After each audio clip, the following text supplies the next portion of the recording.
wondering which plants can be kept in water. Now, my inspiration behind this was peace lilies.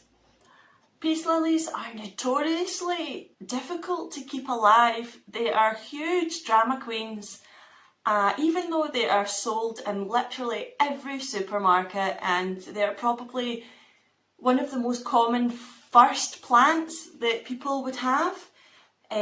But time and time again I see people posting with dramatic peace lilies and they just don't know what to do, and I have so been there. So here is a really good trick to having a peace lily that will thrive. I will also cover some other plants that you can keep in water. So I'll start off today's video with the peace lilies. The first peace lily I'm going to show you is my standard peace lily. I think this was the first house plant that I ever owned, and you know, it's happy as Larry. I keep this in a vase of water, and I've kept it in this vase of water must be at least a year now, and look how happy it is. It's just thriving. Basically, I washed away all of the soil and put it in a vase with water. When the water drops, I just top it up with a little bit more water, and that's it. It's very low maintenance, what can I say? It doesn't, you know, you don't have to worry about, is it too wet, is it too dry? This gets kept in very low light and it sits in its vase. I top up the water once in a while. I change the water maybe once every few months, so not that frequently. It's very, very easy to care for in water, and as you can see, they will grow beautifully in water.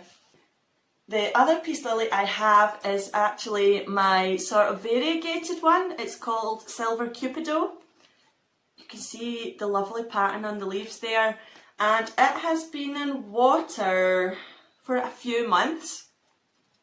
So same again, I washed away the soil from the roots and put in this vase. And as you can see, it is absolutely thriving. It is happy. There are no drama queen flops. There are no yellow leaves. Both of my peace lilies actually did put out a couple of flowers each whilst in the water, so they will still flower. So if you have a drama queen peace lily, put it in water and I can guarantee you that it will go from your most high maintenance plant to being your most low maintenance plant. So when I decided to do this video, I thought there must be other plants that you can do this with. For example, I know that you can keep pothos in fish tanks. So that means that pothos must be able to live in water indefinitely. Here is my Epiprenum aureum golden, the golden pothos, devil's ivy. This one I grew from a couple of cuttings, so it's still quite small. And I have it in soil, but this you could technically leave in water and it will survive and it will thrive. We sell these on the website at the minute. We have some of these in stock, and if you want to get this beautiful variegation, then give it more light. That's a good tip for you, because I know pothos are advertised as being low light and they will survive happily in lower light, but they will start to put out green leaves. So if you want to maintain this beautiful yellow, oh wow, look at that. If you want that, then you put it somewhere bright. As I said, you could keep these in water. They will survive in water. Another plant you could do this with, now sorry I don't have a very good specimen for this. This thing I have grown from cuttings as well. This is philodendron Brazil. And these types of philodendrons can grow in water too. So care would just be the same as with the peace lily. And you can also buy the Brazil, looking much nicer than this one. I must admit this one is not doing very well because I am currently trying to grow it from cuttings, but these plants can grow in water too. Another plant that you can do this with is spider plants. Now we all know that you can take the babies off and put them in water to root, but what you might not have known is that you can then leave those babies in the soil and they will grow and grow and grow. And you would just put them the same as what I've done with the peace lily, maybe in just a smaller jar. So there you go. Another type of plant that you can do this with is the very beautiful syngonium. We do also have some of these in stock on the website at the minute.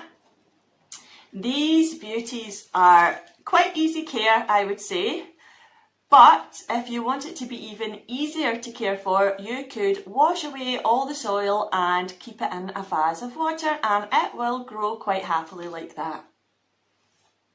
It's amazing, isn't it? I love this plant. I love these plants. They're so fancy but so easy to look after. I highly recommend this. And another plant that you can do this with is Tradescantia, also known as the wandering dude.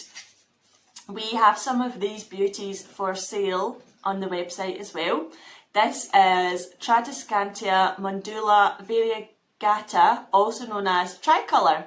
So this is the one that has the lovely pink leaves. And these guys, as well as the zebrina and a few other types, actually most types, unless they have big, thick, chunky stems, most types of Tradescantia will happily grow in water.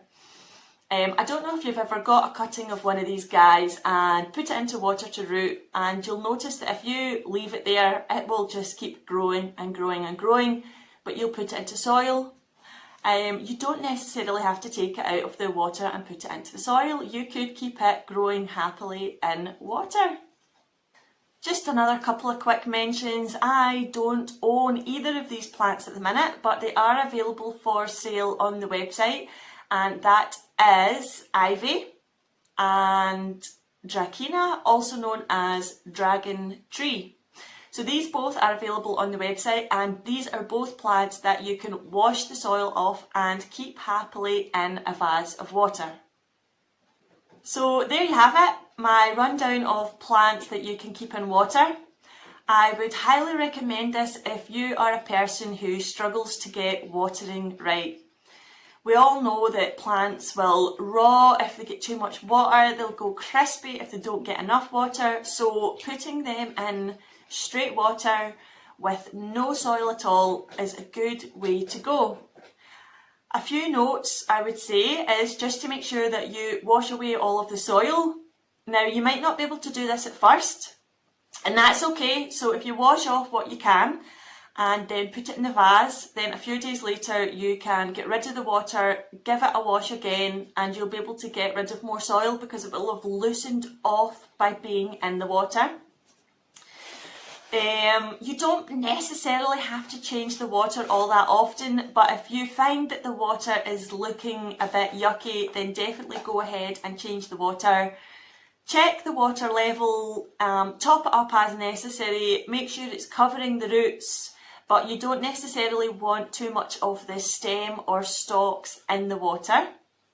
And what people always say is, oh, how come if you give plants too much water they rot, but if you put them in water they're fine? So I will briefly explain about that, and that is because it is not necessarily the water that is rotting plants. So when that moist, soggy soil is a lovely environment for bacteria, they will thrive in that, and that is how you get rot. So yeah, if you found this video helpful, if you liked this video, please do give it a like and hit that subscribe button. Thank you very much for watching.